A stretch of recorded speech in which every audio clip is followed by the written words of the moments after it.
Wake up! Wake up, wake up, wake up! Up you wake, up you wake, up you wake, up you wake!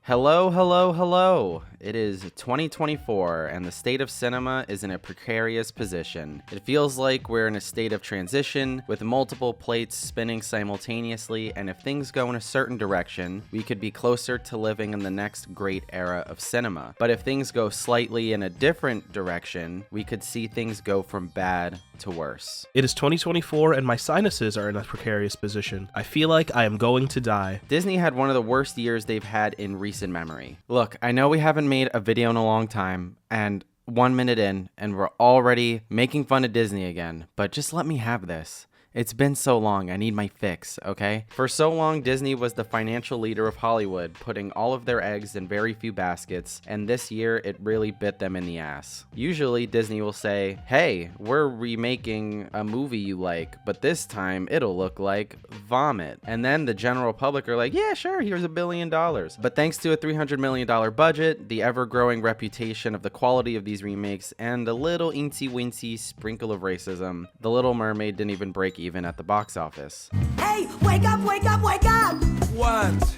Wish, Disney's eventual foray into Spider-Verse style animation, was met with, wait, there's a new Disney movie coming out? And it bombed. Indiana Jones and the Dial of Destiny was an embarrassing financial and creative endeavor that finally put the series out of its misery. The Marvel Cinematic Universe is in its flop era. Ant-Man and the Wasp was released to the public. The Marvels gave Nia DaCosta her biggest opening weekend ever, the largest for a black woman in the history of film, yet it was the MCU's lowest opening weekend of all time and became the studio's lowest grossing film. How do you make a character massive, imposing, and dominating?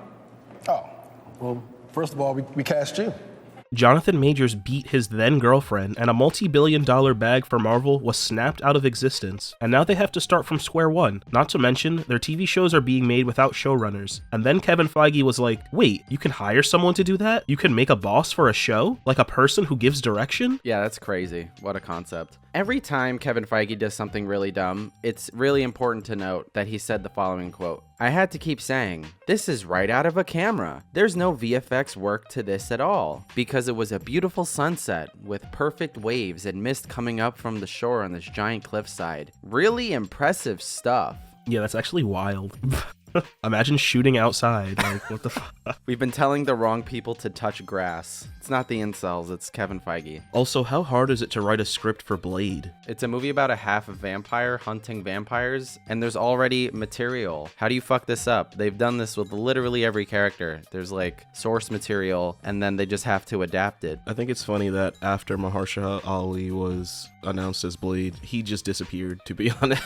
I just feel bad for him because I feel like everyone was like, Mahershala Ali, Blade, great idea. It sucks. And he they was fucked it really, up. he's a talent, and I miss him. I wish he was in more things. It would be worth saying that Guardians of the Galaxy Volume 3 was the only project that made a significant profit, and it's the most critically acclaimed film they've made in years. But James Gunn is the president of DC now, so the prospect of reaching heights like that for this studio are so far in the rearview mirror now. But also, Bob Iger became one of the faces of the SAG-AFTRA strike with this fun interview. There's a level of expectation that they have that is just not realistic.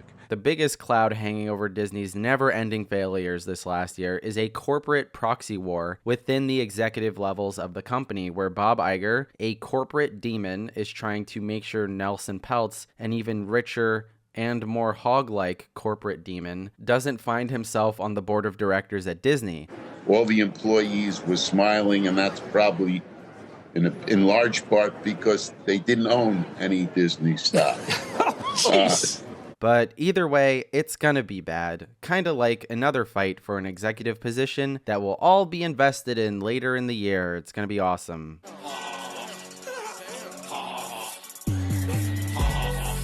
Warner Brothers Discovery's first full year of existence has been a disaster outside of Barbie. I mean, look at all these bombs.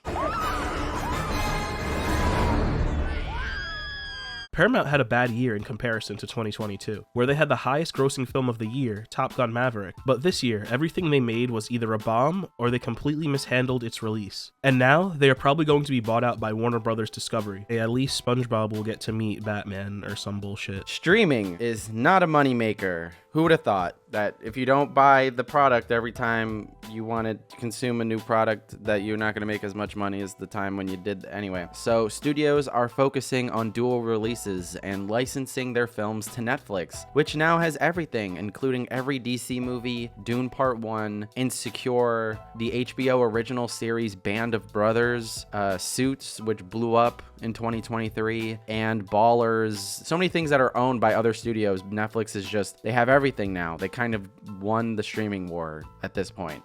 Movie ticket sales have not recovered to pre-pandemic levels. We're still $4 or $5 billion behind 2019, according to Dan Merle, who has a great analysis of the box office every week on YouTube. You should watch his channel. It's got good box office analysis. I think that he releases his things a little too late. I think that if he were to do the estimates every Sunday, that would be fine. Yeah, but you want the concrete numbers over here, because sometimes the studio will lie, and they do that. Yeah, but it won't be like a huge lie. It won't be like $10 million worth, I don't think. Lies are bad. What? Yeah, but just the estimate. The estimate is pretty much, it's good. It's fine. But why be fine when you can be absolutely correct? What? You just wait a day. What's gonna happen in that day, brother? That's gonna be late. Well, all right, we're moving on. Go talk about Max. Go ahead. The unveiling of Max was a disaster. It was basically the same app, but worse. They briefly changed the credits from what you usually see where the department heads and the actors are properly credited, and they instead listed everyone under the blanket term creators. You know who my favorite creator is? Michael Bay. He makes the best content for me to watch all the time. Can't what? Can't even get an erection. What's an erection? Personally, though, my favorite content creator is Daniel Day-Lewis. Because, he'll do, a day in the life, but he'll just be that character the whole day. It's pretty awesome. Well, anyway, Max is ditching the movie and television model and making it a one-stop shop for entertainment. So that means cluttering the already shitty UI with hog content like sports and Anderson Cooper Live. I love sports, just saying, but also, A24 has signed an exclusive streaming deal with Max. So now all of their current and upcoming films will go straight to the service. And they're also putting an effort into making blockbuster films in the wake of the massive financial and critical success of Everything Everywhere All at Once, the first action movie to win Best Picture in 20 years, so hopefully we can finally see action in action movies. Disney is attempting to buy out NBC Universal's 33% stake at Hulu to merge with Hulu and Disney Plus, which is another stop on Disney's quest to monopolize the film industry, and the government is doing absolutely nothing about it. The most pushback we get from the government on Disney is Ron DeLosers crying about gay people in Disney movies. Yay. I'm glad this guy is not running for president anymore so he can focus on derailing the economy of his own state, because Disney is the biggest moneymaker for that whole entire shithole. And they have manatees. They do have manatees. Yeah, they do. Shout out to our That's Waves actually still commentary. wild.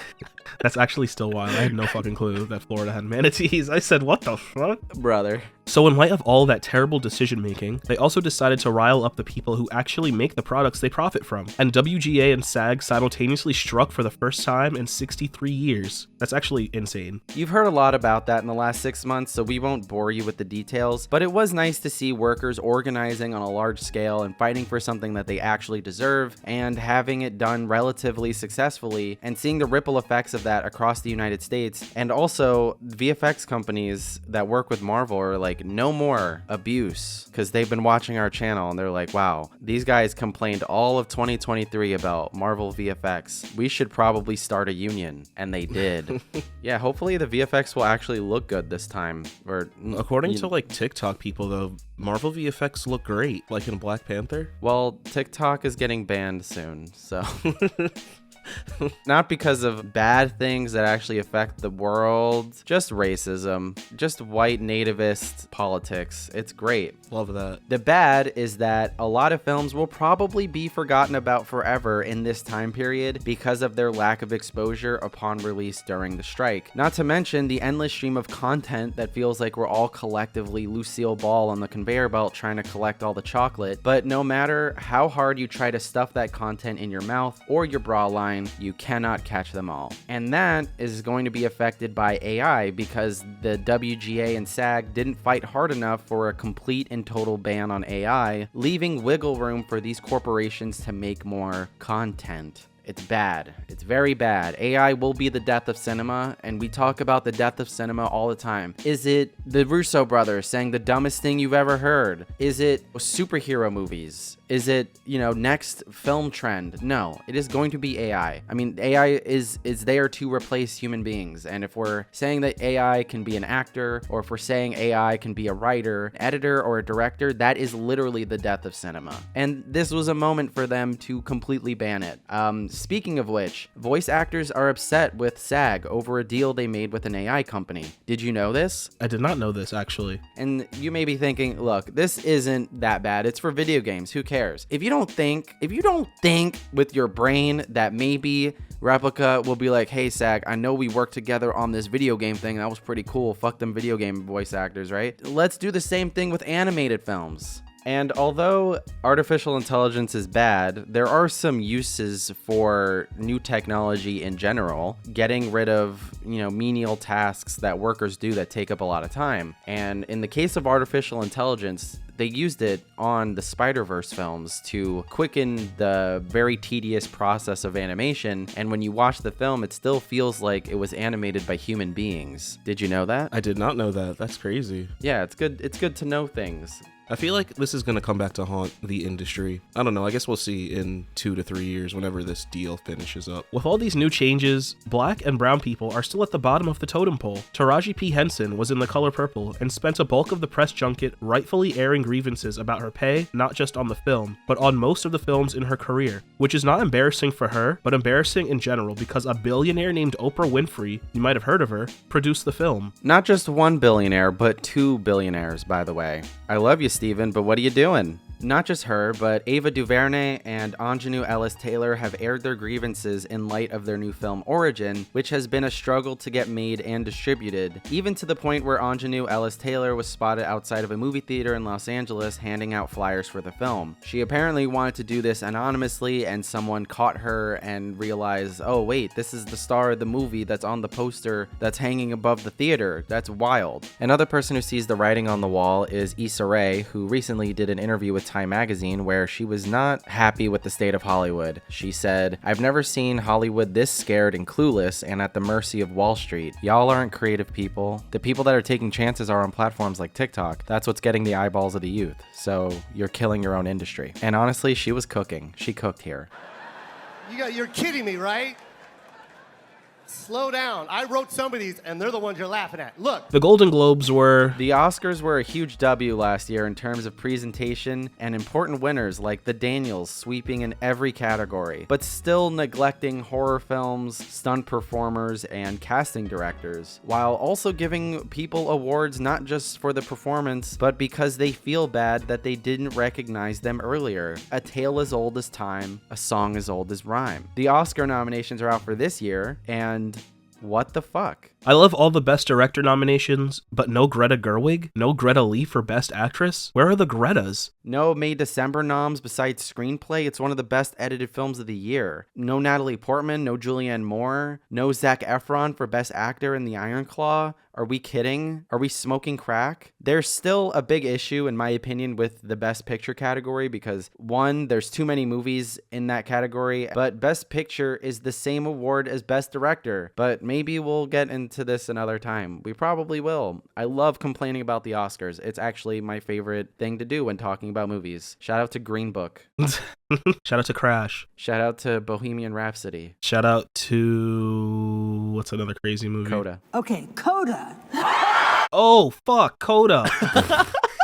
fucking hate Coda. It's so ass. It's so mid. It's just it was so a movie. bad. They were like, this is the best movie of the year. They're literally smoking crack. Oh my god, I forgot about Coda. Yep. Holy shit. Godzilla. You know what? It's okay. It's all good. All's forgiven. Look at this. Look at this. Godzilla -1 Oscar. 70 years we've waited for this. I wore a Godzilla tie to an Oscar party I went to. That's how fucking excited I was. This is a W. This is the biggest W of 2024 so far. She's got a point. She's an icon. She's a legend. And she is the moment. Now, come on now. This year's Oscars were pretty good. There was not a whole lot of bullshit. I loved that it ended at a decent hour, but I wish that I knew that it started an hour early. That would have been nice. I was freaking drunk during the Oscars, so I guess I did not know the time. There was so many fucking commercials saying that this shit is starting an hour early. Make sure you're watching. I don't watch TV though. Where was the ads? Where were the commercials? I feel like they were everywhere. I feel like I would see it on like YouTube, Instagram. I don't know. I always saw like every day Jimmy Kimmel would show up. I'm calling bullshit. But either way, the rest of the show was pretty good. All the winners were pretty predictable except for Emma Stone winning. I feel like it was a toss-up between Lily Gladstone and Emma Stone for most of the award season, but usually whoever wins the SAG award wins the Oscar. So it's kind of sad for Lily Gladstone because I don't think that she will have another opportunity like this, like in order to win a Best Actress Oscar. I could be wrong. It kind of helps her either way. If she wins, then it's like you deserve that, but also if you lose, then you're still the underdog. And like Saving Private Ryan should have won Best Picture. Did it need to win Best Picture to have its status? Not really. And this year, on the stunts and casting front, we got a presentation for stunt performers, but we still don't have a stunt award. I don't know why it's taking so long for them to figure out who should get the award. Maybe the head of the stunt department and all of the stunt performers, maybe? I don't know. Who's to say? But also, they announced that we're getting a casting award next year, so that's pretty awesome. We're making progress, but the progress is not moving fast enough for my taste. The last thing I enjoyed was the actor presentation. They haven't done this in like 15 years, I think, since the year that Heath Ledger won his Oscar for The Dark Knight. I did not like this at all. I thought it made it seem very long, and I lost interest after the third person was introduced and talked about. I think they could have kept it a little shorter or just showed the clips like always, and it would have been fine. Yeah, but they always fuck it up with the clips. They either show the wrong clip or they sometimes don't even do clips at all. And if they're gonna be inconsistent with that, they might as well just do something nice, I think. Because like this felt like a proper celebration of the movies and made it feel like the award didn't matter, and it felt like being nominated was more important than winning to me. I was dozing off. I said, oh, I'm losing interest. Let me look at my phone. You were drunk. Yeah, but still. I was drunk during Minions: The Rise of Gru, and I still was laughing. Why are you comparing that to a baby movie? I'm not doing this with you, okay?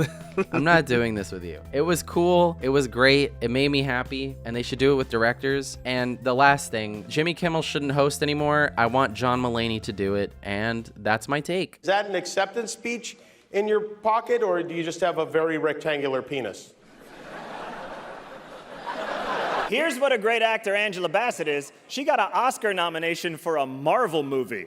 That's like getting a Pulitzer Prize for a Reddit comment. So anyway, every streaming movie looks like shit and the same. And for what? They are all lit the same. The colors are the same. They're shot similarly. It's so boring to look at. Physical media is dying, but also it shouldn't, because it looks better than streaming. It does. And also with streaming, people are losing movies that they made. Like, studios are deleting films that they funded so they can get a tax break, and those movies that you liked, you can't even see them anymore because they're gone forever, which is why physical media is great. So if you're seeing a film like Maestro and you know, you're having a good time watching it, and then the last shot happens and the bit rate goes insane, you won't have to deal with that. So to end this video, I want to round out the theme of uncertainty and volatility in the world of cinema at the moment with my most anticipated film of the year. And sure, there are films like Nosferatu and Challengers and a bunch of other films that I'm really excited about, but there's one film I think that captures the spirit of what I'm talking about and what's to come in 2024 the most. A story of the debate between those who believe that the way to go is to leap into the future and those who believe we should secure the security of the past. And I thought that would be something that I didn't know the answer to, but it would sure be worth working on, and if I might come to a position where I knew an answer for that question. This man, Francis Ford Coppola, hasn't made a good movie in decades. Also, he hasn't made a movie in about a decade, and that means he's had time to think. Maybe he's like, I haven't made a good movie in a long time. These people forgot exactly who the fuck I am, and he might make a great movie. Who knows? It could be awful. He spent $100 million on this movie, and that is exciting. It could be anything, and if it just blows up in his face, that'll be crazy. But also, if it's great, it's like, wow, he's back, and he never really lost it. He was just messing around. But the cast is crazy. We got Adam Driver, we got Aubrey Plaza, Forrest Whitaker, Nathalie Emmanuel, Lawrence Fishburne, Giancarlo Esposito, Talia Shire. And if he's bringing back relatives to be in his movies, just like Jason Schwartzman as well, where's Nicolas Cage? What are you doing, Francis?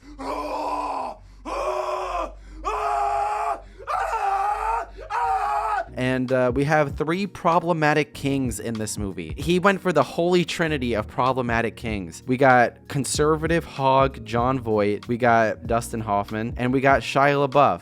Are you not excited? No. I mean, it should be good, hopefully. Don't do that. It should be. It's Francis Ford Coppola. Maybe this is his last movie, you know? Maybe he does this and they're like, nah, bro, you're done. It's the worst thing. The absolute worst thing this movie could be is mid. It's the worst thing this movie could be. That would be crazy if it was mid. Yeah, I'd be upset. You'd be disappointed, I know it. I want it to be one of the best movies I've ever seen, or I want it to be one of the worst movies I've ever seen. I don't want in between. If it's pretty good, that'll be great. You know, that'll be good too. But like mid, like if he's serving 5 out of 10, I would be upset. Learning from the great Elia Kazan, I always try to have a word that is the core of what the movie is really about, in one word. For Godfather, the key word is succession. That's what the movie is about. Apocalypse Now, morality, the conversation, privacy, megalopolis. You know what it is? Sincerity.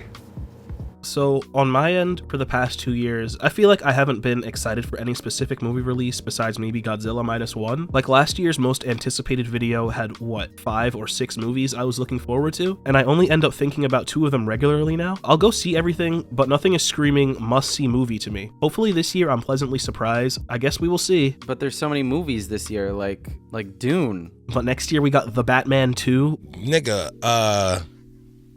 No. We got Avatar, fucking Superman Legacy. Bro is hitting me with superhero movies. That's crazy. Okay. I love my hog shit. We were just talking about how the hog shit is bad, and you're like, you know what? I still want my fix, man. Yeah, it's still in my bloodstream. I need that hog shit. Bro needs like a decade to detox. Anyway, if you enjoyed this video, hit the like button. If you agree or disagree, tell us in the comments. Subscribe if you haven't already. Share with your friends. Do all the things. The Greta Gerwig video is coming soon.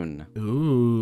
What does that mean? There's a Greta Gerwig video coming soon. That's exactly what that means. Okay. I love you. I love you more. Nope, I love you more. Shut up. Nope, too late. Oh, Bye. Oh, God damn it. Bye.